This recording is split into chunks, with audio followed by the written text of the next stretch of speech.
Bonjour à tous et bienvenue dans cette nouvelle vidéo. Alors j'espère que la petite introduction, la nouvelle introduction de ma Geek, enfin l'introduction d'ailleurs, c'est pas la nouvelle puisque j'en avais pas avant. La nouvelle introduction de ma chaîne vous a plu et donc aujourd'hui pour fêter cette introduction, on va parler d'une console portable Neo Geo Pocket Color. Alors j'ai une version ici grise que j'ai réparée moi-même et j'ai une version ici dans sa boîte, mais sans la notice, d'une version cristal. Bien, alors on va déjà regarder un petit peu la boîte. Donc cette console est sortie en 1999, donc vraiment fin des années 90. Elle n'a été produite que pendant, je crois, 2 ans au maximum. Bon, c'est une console qui n'a pas vraiment marché pour plusieurs raisons et que je vais énumérer tout à l'heure. Ça n'en reste pas moins quand même une console portable tout à fait convenable et de très très bonne qualité. Malheureusement, en 1999, les consoles portables vont être capables de sortir quelque chose de beaucoup mieux, notamment évidemment chez Nintendo qui reste vraiment le roi incontesté de la console portable. Alors, dans la boîte ici, je n'ai pas la notice, mais j'ai le carton et tout le merdier. Voilà. Donc ici, on a la version cristal. Donc c'est une version qui est transparente. Voilà. Alors on nous dit, au niveau du design, je trouve que déjà par rapport au design, je trouve que c'est une console qui se porte, voilà, qui se porte plutôt bien en main. Qui est bon, là c'est le problème pour moi ici, c'est que les arêtes sont un petit peu trop sèches. Alors on n'a pas de gâchette, c'est sûr, mais j'aurais préféré un coin aussi un petit peu arrondi ici, du coup un peu plus arrondi. Le joystick est de très très bonne facture, très réactif et très précis. Voilà. Alors ça fait penser à la manette de la Neo Geo CD au niveau du clic. Voilà. Les boutons sont très très bons aussi, ni trop lâches, ni trop haut, ni trop bas. Ils sont réactifs assez rapidement sous le doigt. Un bouton power et un bouton option qui eux ne sont pas terribles. Le bouton power qui est une sorte de plastique mou, caoutchouc mou. Des fois on ne sait pas vraiment si on appuie, donc il faut vraiment bien appuyer. Alors le bouton option lui qui est vraiment merdique. C'est la même matière mais en plus petit. Donc c'est franchement euh, pas terrible. Ensuite, au niveau du haut-parleur, le son est franchement très très bon. Un peu aigu, mais bon, vous n'avez qu'une sortie ici par le biais d'une petite enceinte Rikiki. Donc évidemment, vous pouvez pas avoir des basses de fou, mais franchement, le son est clair, limpide. On entend bien les choses. C'est pour moi légèrement trop aigu, mais bon, par rapport à la machine. C'est tout à fait normal. Ici, vous avez un petit trou pour pouvoir mettre la dragonne qui n'était pas fournie, il me semble, à l'époque. Ici, vous avez un câble de connexion qui vous permet plusieurs choses, qui vous permet notamment de vous connecter avec une autre Neo Geo Pocket. Voilà. Et vous avez aussi ce périphérique qui peut se brancher sur une Dreamcast. J'ai le câble, alors je ne l'ai pas ici, je ne sais pas où il est, donc je ne vais pas le chercher, mais j'ai le câble qui permet de se connecter de la Neo Geo Pocket à la Dreamcast. Qui permet de pouvoir, il me semble, jouer à des jeux comme les Capcom. Avec la cartouche Capcom et la Dreamcast, vous pouvez peut-être, je pense, accéder à d'autres personnages ou etc., à des petits bonus. Voilà. Donc c'était quand même assez incroyable que cette console puisse se connecter à la Dreamcast.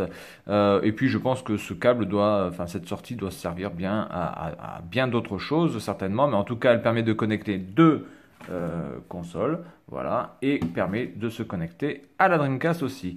Bien, alors ensuite sur le bas, vous avez pour mettre un chargeur voilà, directement sans utiliser les batteries, une sortie son et donc ici la molette.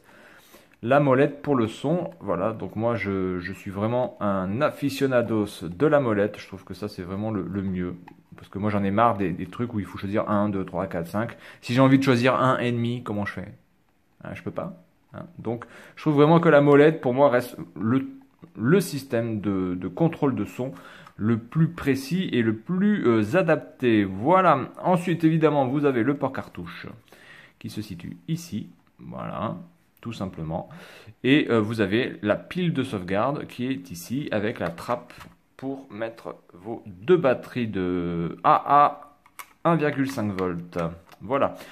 Bien, sur ce, donc on va passer un petit peu aux défauts de ce jeu. Alors, premier défaut, c'est que quand même, pour une console qui est sortie en 99, ne pas avoir la capacité de pouvoir faire une console rétro-éclairée, c'est quand même plus que limite. Voilà, donc, par exemple, là, si je vais, par exemple, je vais couper le son. Je vais couper le son. Je vais couper la lumière.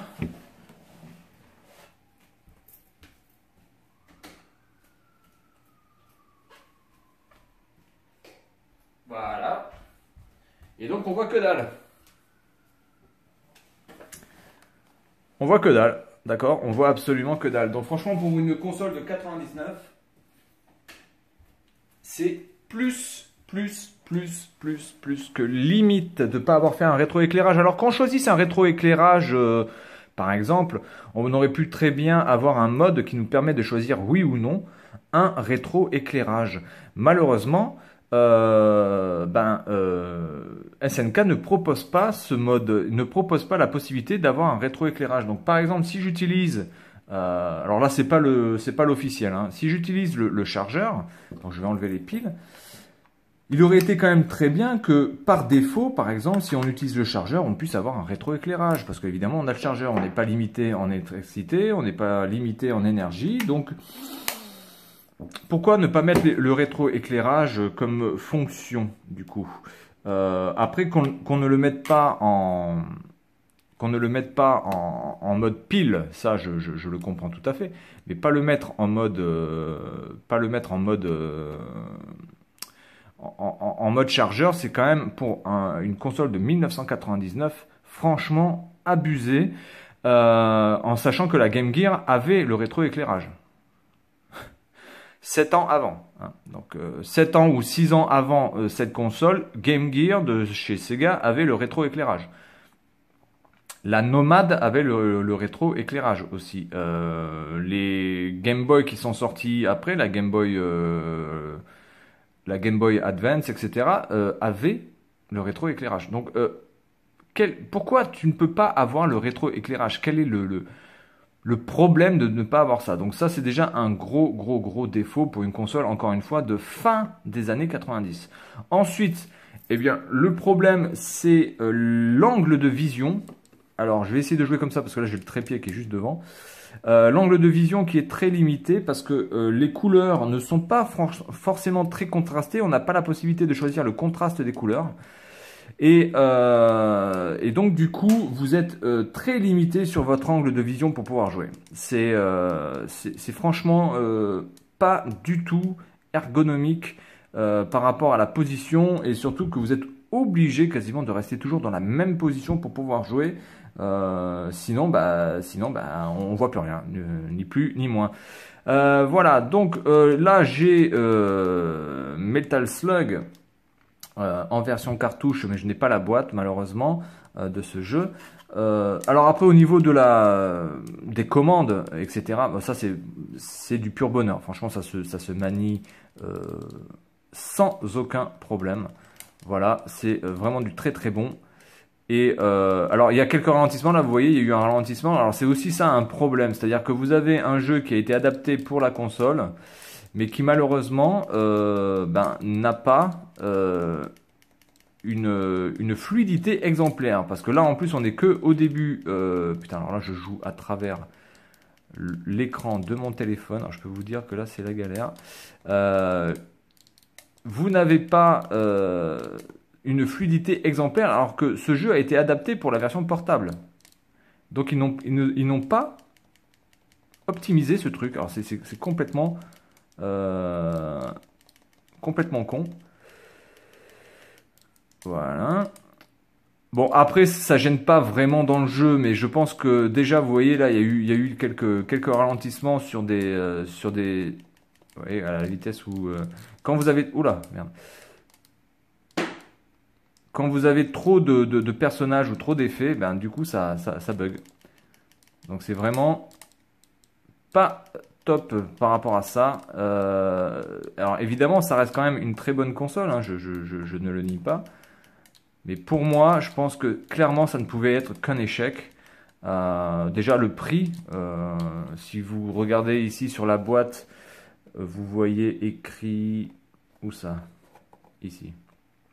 4 980 $. Alors évidemment, ce ne sont pas des dollars américains, ce sont des dollars taïwanais. Mais 4 980 $ taïwanais, ça fait quand même l'équivalent de 150 € environ. Hein. Donc 150 € en 1999 pour Taïwan et même pour la France, 150 €, c'est quand même énorme pour simplement une console portable. En sachant que à ce prix-là, on peut avoir beaucoup, on peut avoir quasiment, alors 1999, vous avez quasiment la possibilité d'avoir une GameCube neuve. Vous avez quasiment aussi la possibilité d'avoir une PlayStation 2 d'occasion. Elle est peut-être pas, elle est pas sortie encore. Si, je crois qu'elle est sortie en 99, elle est sortie. Mais en tout cas, vous avez la possibilité d'avoir une GameCube neuve. Parce que la GameCube coûtait 199 €, il me semble. Donc vous pouvez quand même avoir des consoles. Vous pouvez avoir une Dreamcast d'occasion avec énormément de jeux. Donc du coup, c'est vrai que voilà, se taper ce type de console pour un prix aussi élevé, et surtout le prix des jeux, parce que je pense que les jeux ne devaient pas franchement être donnés aussi à l'époque. Fallait, je pense, compter environ au moins 30, 40, voire allez, 30 ou 40 € pour un jeu. Au moins 200 balles, je pense, pour un jeu. Donc c'était une console qui était beaucoup trop chère et qui, par rapport à son prix aussi, ne fournissait pas quelque chose d'exceptionnel. Voilà, on a le plaisir de jouer à des jeux de SNK, évidemment. On a le plaisir de retrouver les Metal Slug, tous les sports de combat, etc. Mais vraiment, ça ne pouvait être qu'un échec commercial. Alors, il s'en est vendu quand même pas loin de 2 millions à peu près dans le monde, ce qui est plutôt correct par rapport aux capacités de la machine. Mais vraiment, l'écran qui rend bien, il a une bonne résolution, mais malheureusement, l'angle de vision pour pouvoir bien jouer et le fait qu'il n'y ait pas de rétroéclairage, ne serait-ce que par option, pas forcément par défaut, mais par option, ça ne pouvait être que un échec malheureusement, parce que je veux dire, cette console-là, elle serait sortie en 92-93, je pense elle aurait eu un succès, certainement, parce que la Game Gear, étant donné qu'elle consommait autant de piles que l'armée chinoise peut utiliser de paires de godasses, évidemment, c'était un problème. Mais en 99, c'est trop tard. Cette console est déjà... J'ai même envie de dire, quand cette console est conçue, elle est déjà has-been, elle est déjà démodée. Alors après, on a l'objet, on a le fait d'avoir du SNK, on a SNK écrit ici, Neo Geo ici, et voilà, très bien. Mais cette console ne pouvait être que pour les gens qui connaissaient SNK et qui aimaient SNK. Les gens qui voulaient vraiment avoir quelque chose pour s'amuser, pour avoir quand même quelque chose d'assez joli, d'assez beau, d'assez technique, et avec on va dire des spécificités techniques de l'époque, cette console n'était absolument plus dans le coup. Voilà, donc c'est tout pour cette vidéo concernant la Neo Geo Pocket. Voilà, donc j'en possède deux modèles qui fonctionnent très bien. Je sais même pas, enfin, qui fonctionnent très bien. Fonctionnaient à l'époque. Alors, attendez, du coup, je vais faire un petit mix. Je vais prendre celle... Alors, les cartouches ressemblaient un petit peu à des cartouches de Game Boy, clairement. Voilà, avec le circuit qui est séparé en deux. Ici, vous voyez, il y a une... voilà. Elles étaient assez faciles à ouvrir, parce que malgré le fait que ce soit une vis en croix avec un cruciforme, ça passe nickel. Voilà, avec le petit signe Neo Geo Pocket. Par contre, les boîtes de Neo Geo Pocket, de jeux, franchement, les boîtes étaient nickel. Hein. Encore ça, c'est pareil. Je pense qu'au niveau du packaging, ça devait être franchement monstrueux. Faudra que j'achète un jeu un jour de Neo Geo Pocket, juste comme ça, pour voir. Mais, alors, écoutez le son. Alors, je vais essayer de vous faire écouter le son, tiens, avant d'éteindre, de finir totalement ce truc. Donc là, vous avez le menu. Alors, le menu, je pense que... Alors le menu, vous pouvez choisir si vous voulez anglais ou japonais. Voilà. Voilà. Voilà. Donc le son est plutôt bon. Alors par contre, je me demande si ça va démarrer du coup. Ouais. Je me demande s'il n'y a pas un problème des fois avec cette cartouche qui bug. Alors du coup, je vais essayer de vous faire écouter le son avec celle-là. Mais du coup, peut-être que ça va rebugger. Non, c'est bon. Alors, on est parti. Alors, je pense que c'est peut-être le connecteur ici qu'il faut que je nettoie un petit peu. Alors, on va écouter au moins le son. Je vais mettre le son. Alors, je vais peut-être pas mettre le son à fond. Parce que c'est un peu criard, donc c'est un peu chiant. Alors, désolé si je suis pas forcément dans le move. Allez, on s'en fout. Allez, je me tais, on y va. Parce que là, il faut que j'arrive à cadrer. Il faut pas qu'il y ait la lumière et tout le merdier.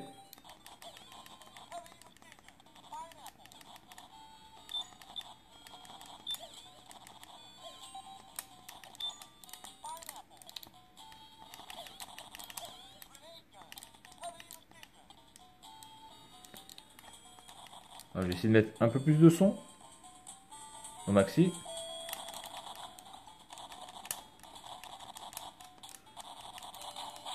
Oh merde.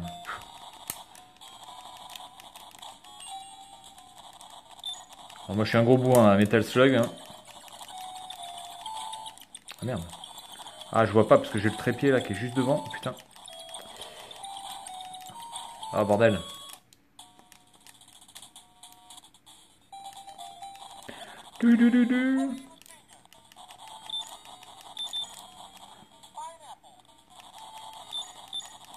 Voilà, donc le son est bon, est franchement bon. Légèrement trop aigu. Mais bon voilà, c'est quand même du très très bon son. Par rapport à ça, ils se sont quand même pas foutus de la gueule des gens. Ils n'ont pas trop économisé sur ça. Ce qui est quand même un bon point. Voilà, bon. Allez. Hop, voilà pour ça. Donc je vous dis à la prochaine. C'est tout pour cette vidéo concernant la Neo Geo Pocket Color. Et moi, je vous dis bonne journée à tous. Allez, salut!